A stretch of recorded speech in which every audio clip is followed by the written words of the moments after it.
फल्गु सरित श्रेष्ठा सर्व पाप प्रणाशिनी काले वृद्धे कृतं पापम हरमेति फलदूतकम्। बोला भी तो सुनिए, गया के बारे में बता रहा है।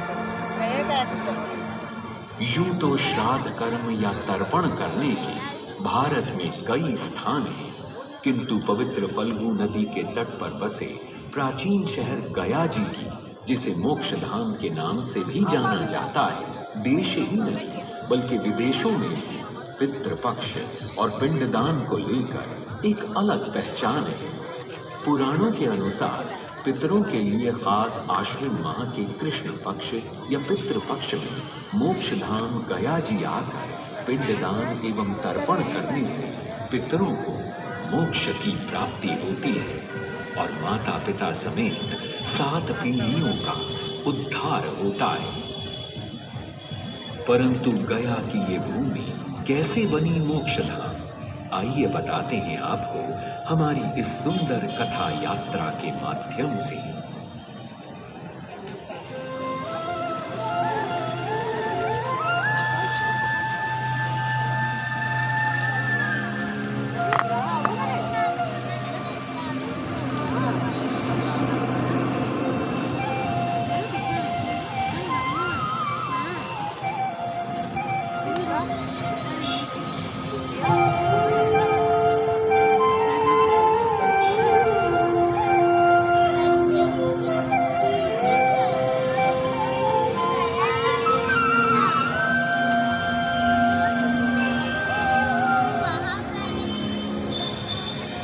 पौराणिक मान्यताओं और किंवदंतियों के अनुसार जब ब्रह्मा जी सृष्टि की रचना कर रहे थे, तभी उनसे भस्मासुर के वंश में एक गया नामक असुर की रचना हो गई।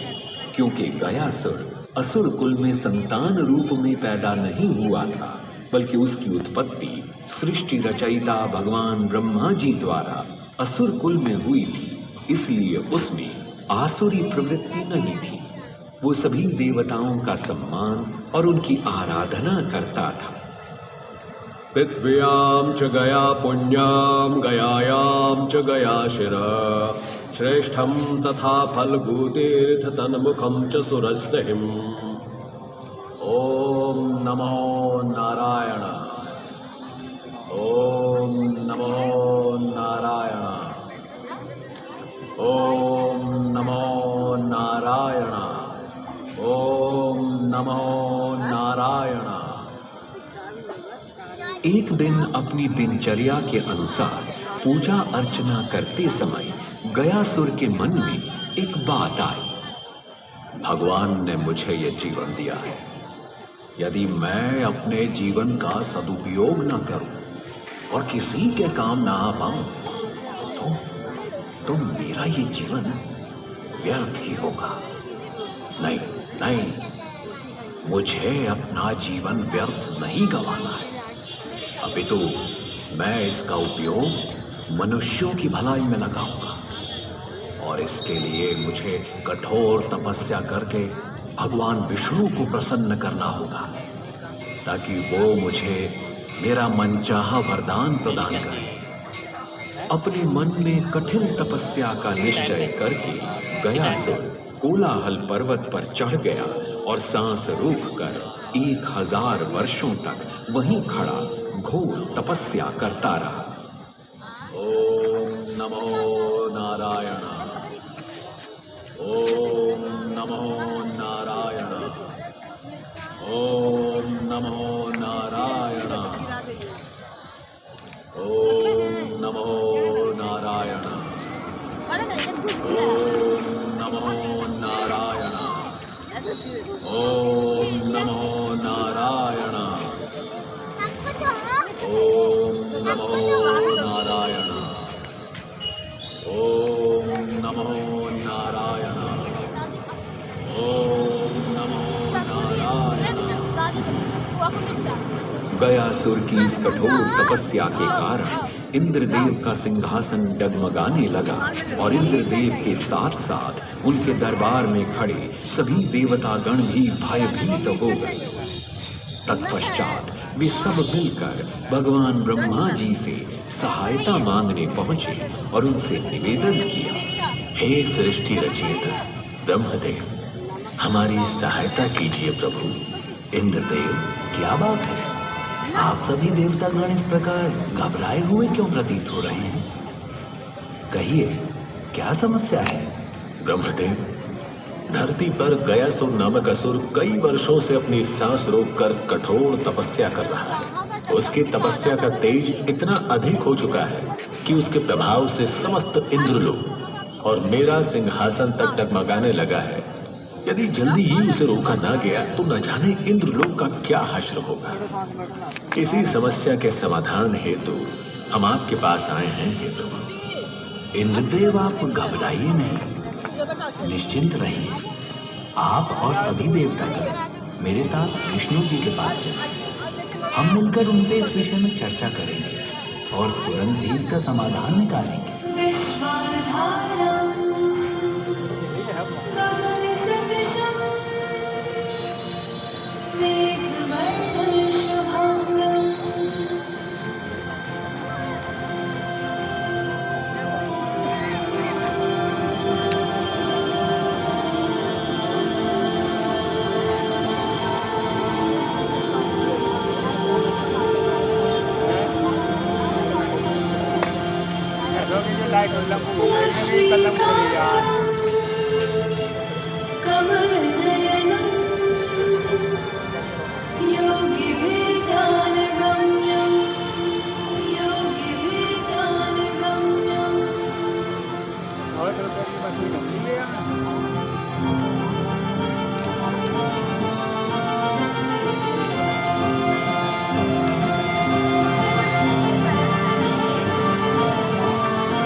आकर भगवान विष्णु जी से मिले और उनसे अपनी सारी व्यथा कही। इंद्रदेव ने बताया कि किस प्रकार गयासुर की तपस्या के कारण धरती और आकाश दोनों डोल रहे हैं और इंद्रलोक संकट में पड़ गया है।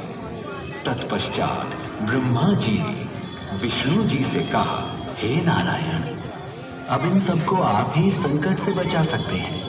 आप कोलाहल पर्वत पर जाइए और अपने भक्त गयासुर की इस तपस्या का फल उसे दीजिए।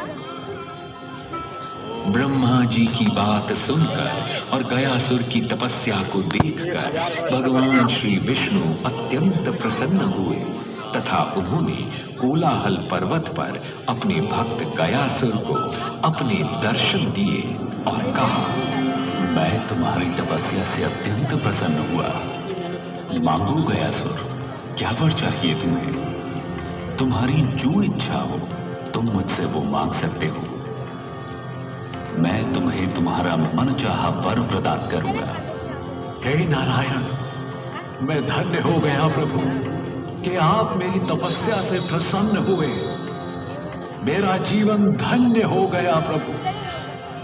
हे नारायण, यदि आप मुझे वर देना ही चाहते हैं तो मुझे ये वर दीजिए कि मेरा शरीर देवताओं के समान पवित्र हो जाए, ताकि यावत्सु असुर, कीट पतंगे, ऋषि मुनि या कोई भी मनुष्य जो भी मेरा स्पर्श करे या मेरा दर्शन करे तो उसे मेरे दर्शन मात्र से ही सीधे वैकुंठ की प्राप्ति हो जाए, मैं सबके लिए मुक्ति का मार्ग बन जाऊं। यदि यही तुम्हारी इच्छा है गयासुर, तो तथास्तु। भगवान श्री हरि से वरदान पाकर गयासुर घूम घूम कर लोगों के पाप दूर करने लगा। जो भी उसे स्पर्श कर लेता या मात्र उसके दर्शन पा लेता तो उसके सभी पाप नष्ट हो जाते और वो स्वर्ग का अधिकारी हो जाता। इस प्रकार स्वर्ग की जनसंख्या बढ़ने लगी और पृथ्वी पर अनाचार की भी सीमा पार होने लगी, क्योंकि लोग बिना किसी भय के ये सोचकर गलत कर्म करने लगे कि गयासुर के दर्शन से उनके पाप नष्ट हो जाएंगे और उन्हें स्वर्ग की प्राप्ति होगी।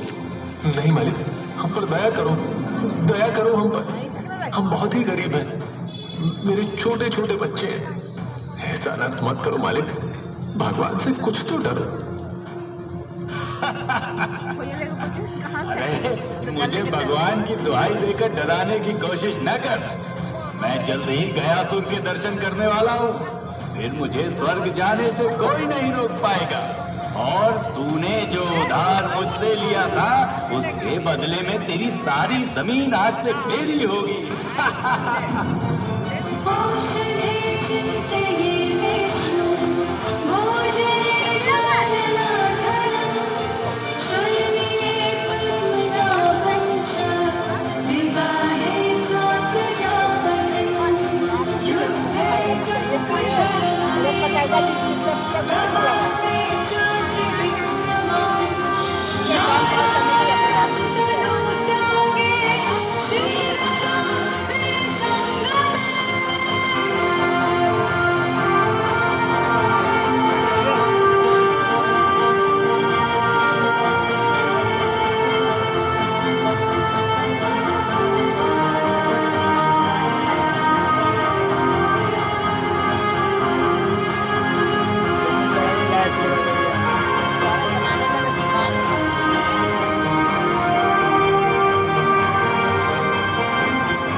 मेरी पूरी व्यवस्था ही तहस नहस हो गई है। कई पापी मनुष्य आजीवन पाप करने के पश्चात इसके दर्शन मात्र से पवित्र हो रहे हैं और मुझसे स्वर्ग में अधिकार मांग रहे हैं।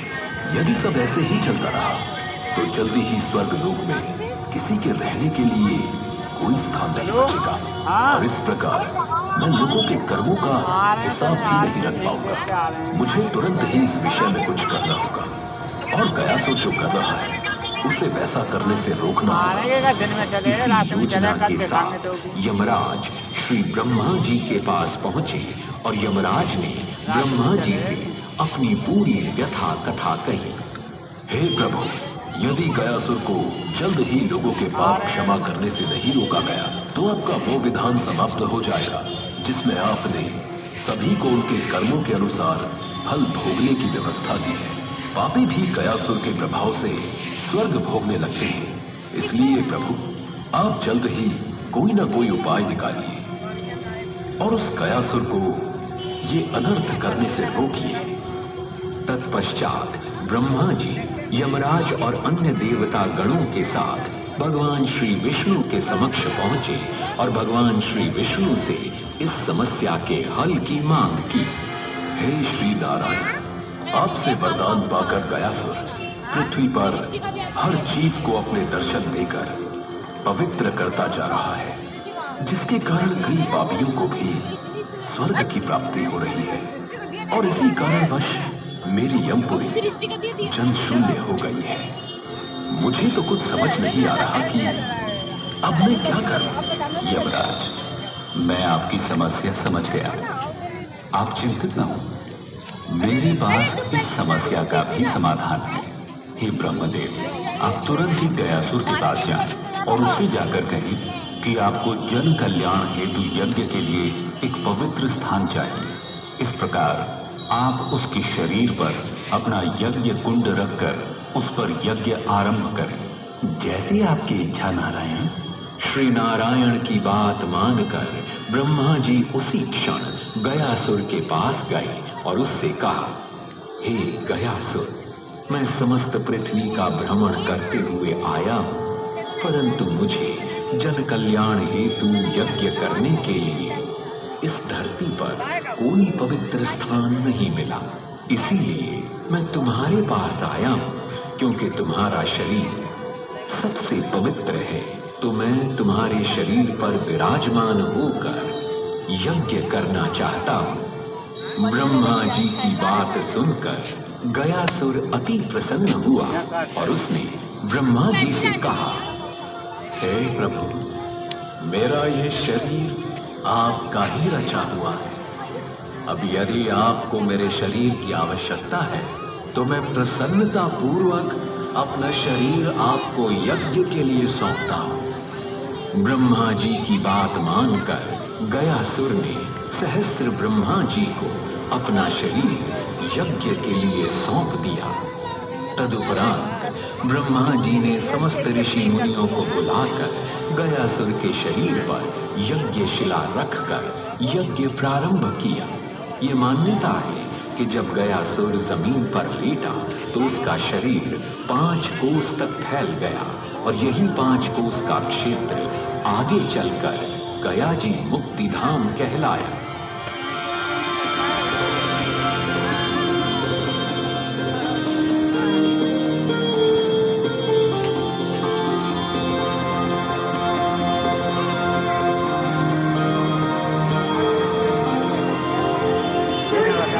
कारण मार रहे हैं।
गयासुर का शरीर हिलने लगा। देवगणों के कई प्रयासों के पश्चात भी उसका शरीर हिलने से रुक नहीं पाया, जिसके बाद ब्रह्मा जी ने उस पर एक विशालकाय शिला भी रख दी, परंतु उसका शरीर अग्नि के ताप के कारण निरंतर हिल ही रहा था। तत्पश्चात भगवान ब्रह्मा ने साक्षात भगवान श्री विष्णु का आह्वान किया। तत्पश्चात भगवान श्री विष्णु जी अपना दायां पैर उठाकर ब्रह्मा जी द्वारा गयासुर के शरीर पर रखी शिला पर रख दिया। भगवान श्री विष्णु जी के चरण स्पर्श से ही गयासुर का शरीर हिलना बंद हो गया। प्रचलित कथा के अनुसार जब शिला पर भगवान विष्णु ने अपना पैर रखा था तो वहां उनका पद चिन्ह बन गया था, जो आज तक श्री विष्णु पद के नाम से विख्यात है।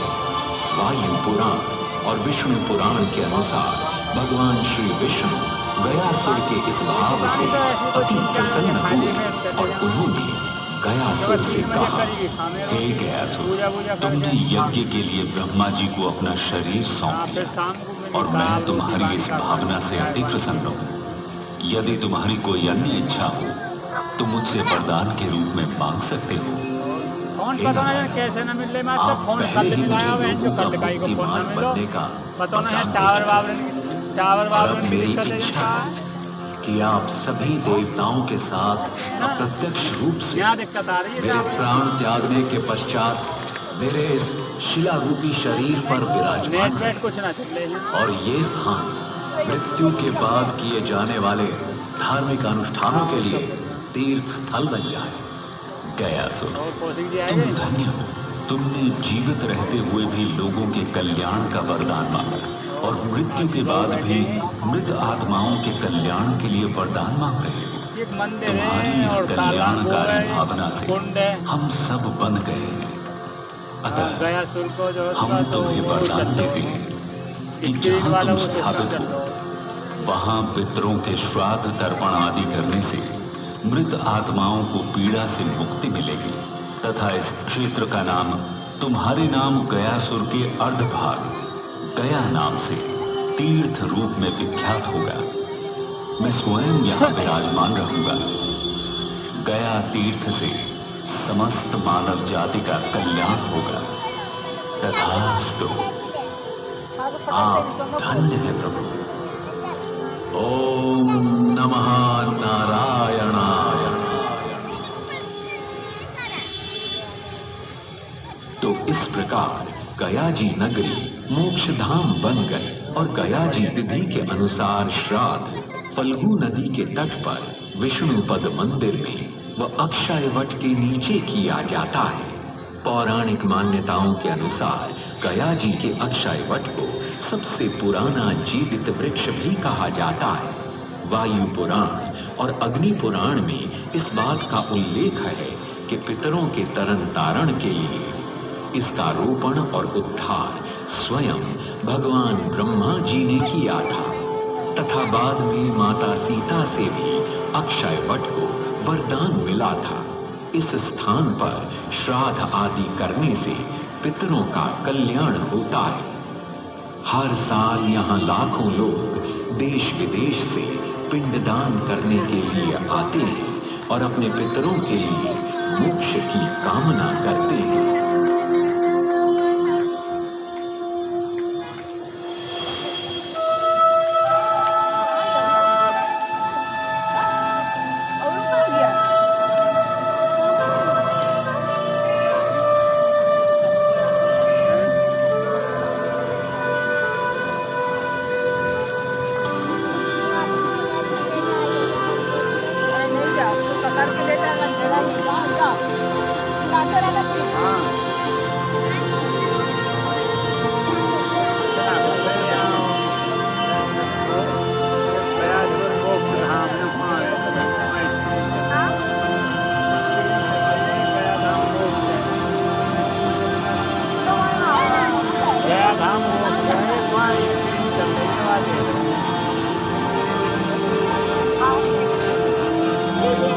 चले दीवार में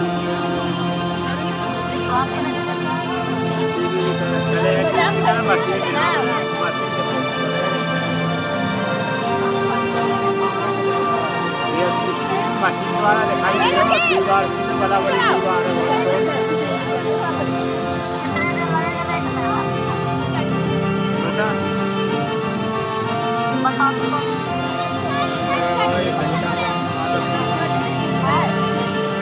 अच्छा से लग जाएगा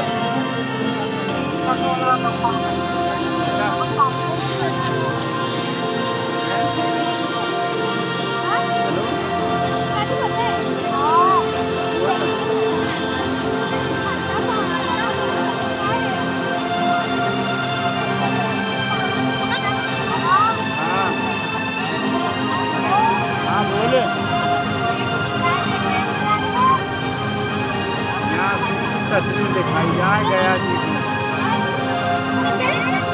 गया जी की तस्वीर दिखाई जाए।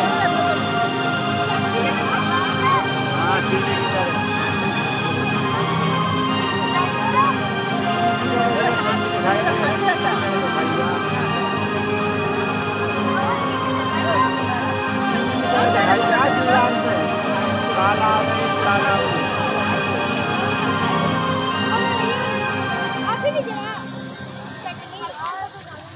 त्रेता युग में श्री राम ने राजा दशरथ का पिंडदान गया जी ने किया था। श्री राम द्वारा दशरथ जी के पिंडदान और गया जी में फल्गु नदी के सूखे रहने के संदर्भ में भी एक कथा प्रचलित है। कहा जाता है कि जब श्री राम अपनी पत्नी सीता जी और अनुज लक्ष्मण के साथ पिता दशरथ का श्राद्ध करने गया जी धाम पहुंचे तो श्री राम और लक्ष्मण श्राद्ध कर्म के लिए आवश्यक सामग्री लाने चले गए। उनकी अनुपस्थिति में माता सीता के सामने राजा दशरथ की आत्मा प्रकट हुई और उन्होंने माता सीता से अपने पिंडदान की मांग कर दी। फल्गु नदी के तट पर अकेली बैठी माता सीता जी अत्यंत असमंजस में पड़ गए। माता सीता जी ने वहां उपस्थित फल्गु नदी, गाय, वटवृक्ष और तुलसी के पौधे को साक्षी मानकर राजा दशरथ का पिंडदान कर दिया। जब श्री राम जी सामग्री लेकर वापस आए तो माता सीता ने उन्हें पूरी कहानी सुनाई, किंतु उनमें से फल्गु नदी, गाय और तुलसी के पौधे ने झूठ कह दिया कि ऐसा कुछ नहीं हुआ था। परंतु अक्षय वट ने सत्यवादिता का परिचय देते हुए माता की लाज रखी और भगवान श्री राम को सब कुछ सच सच बता दिया। जिसके पश्चात माता सीता वट से तो प्रसन्न थी, परंतु बाकी सब पर वे बहुत क्रोधित हुई और रुष्ट होकर उनसे कहा, सत्य को जानकर भी असत्य कहना और असत्य का भागीदार होना अधर्म है। मैंने तुम सबको साक्षी मानकर ये पिंडदान किया था, परंतु तुम सबने सत्य को न चुनकर असत्य का साथ दिया। इसीलिए मैं आज फल्गु नदी तुम्हें श्राप देती हूँ कि तुम सदा के लिए सूखी रहोगी। गौ माता पूजित होने पर भी तुम्हें जूठा खाना पड़ेगा। और तुम्हें मैं श्राप देती हूँ कि तुम पूजी तो जाओगे, किंतु जन्म सदैव गंदगी में ही होगी। वटवृक्ष, मैं तुमसे अति प्रसन्न हूँ, इसलिए मैं तुम्हें वरदान देती हूँ। तुम सदा दूसरों को छाया प्रदान करोगे तथा तुम्हारी लंबी आयु होगी और तुम्हारी छाया में किया गया दान अक्षय ख्यात होगा। भविष्य में तुम अक्षय वट के नाम से जाने जाओगे। वृंदावने वटो वंशी प्रयागे च मनोरथा गयायाम अक्षय ख्यातः कल्पस्तु पुरुषोत्तमे निकुंभ खलु लंकायां मुलैकः पंचधावक एतेषु वटमूलेषु सदा तिष्ठति माधव। आज भी फल्गु के तट पर स्थित सीता कुंड में बालू का पिंड दान करने की परंपरा संपन्न होती है। ये गयासुर के घोर तप का ही परिणाम है कि आज भी उनके नाम से उत्पन्न इस गया मोक्ष स्थली पर हजारों लाखों लोग मुक्ति पाते। ओम नमो नारायणाय नमः।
क्या हो रहा है भाई?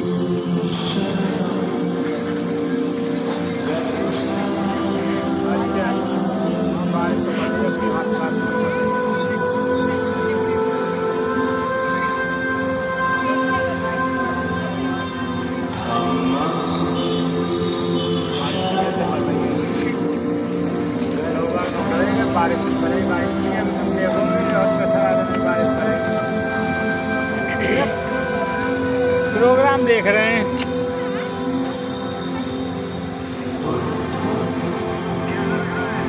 अच्छा लग रहा भाई, अच्छा लग रहा प्रोग्राम।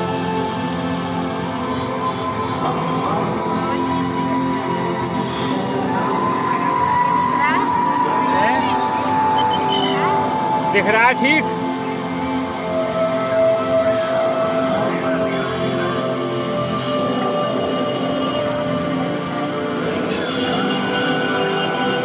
आवाज तो ऐसी आ रही है साउंड की भाई, बम आवे आवाज में।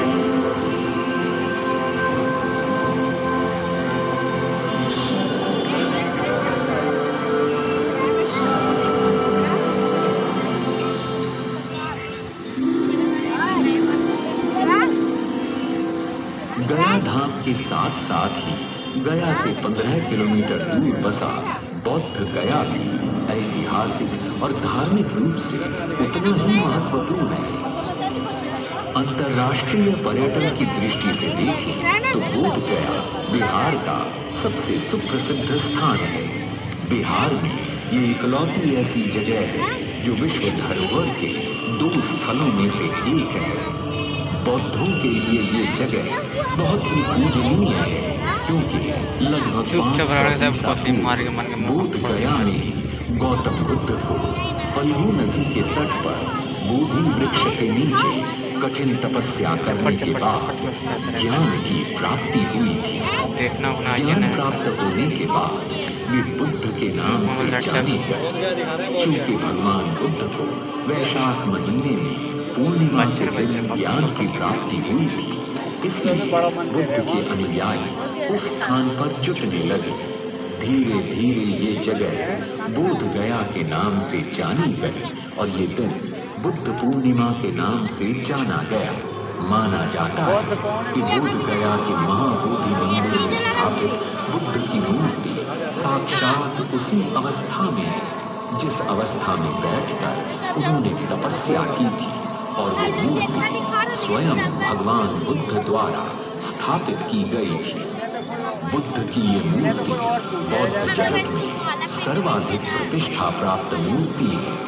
नालंदा और विक्रमशिला के मंदिरों में भी इसी मूर्ति की प्रतिकृति को स्थापित किया गया है। इस शहर में अशोक महान ने कई स्मारकों का निर्माण कराया था। इस पवित्र स्थान पर विभिन्न देशों के तीर्थ यात्री अपने तरीके से पूजा करते हैं, पवित्र उपदेशों को पढ़ते हैं, मुख्य मंदिर के चारों ओर परिक्रमा करते हैं, पवित्र बोधि वृक्ष के नीचे चिंतन अर्थात मेडिटेशन करने बैठते हैं, मोमबत्ती और घी के दीपक जलाते हैं।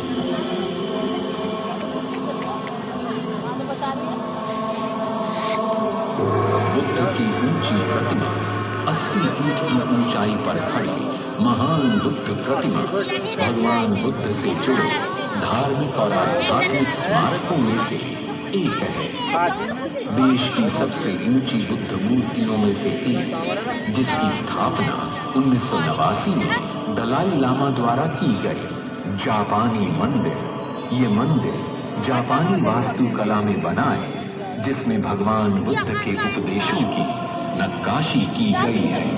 भारतवर्ष में बिहार एक ऐसा राज्य है जिसे पौराणिक, ऐतिहासिक और धार्मिक मान्यताओं के अनुसार मुक्ति और ज्ञान की भूमि माना गया है, जहां एक ओर धर्म और आस्था के प्रतीक गया धाम गया में श्राद्ध करने से ब्रह्म हत्या, सुरापान, स्वर्ण की चोरी, गुरु पत्नी गमन और उक्त संसर्ग जनित सभी महापातक नष्ट हो जाते हैं, वहीं दूसरी ओर बौद्ध गया में मनुष्य को लोभ प्रलोभ से मुक्ति पाने के लिए ज्ञान की प्राप्ति होती है।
Thank you.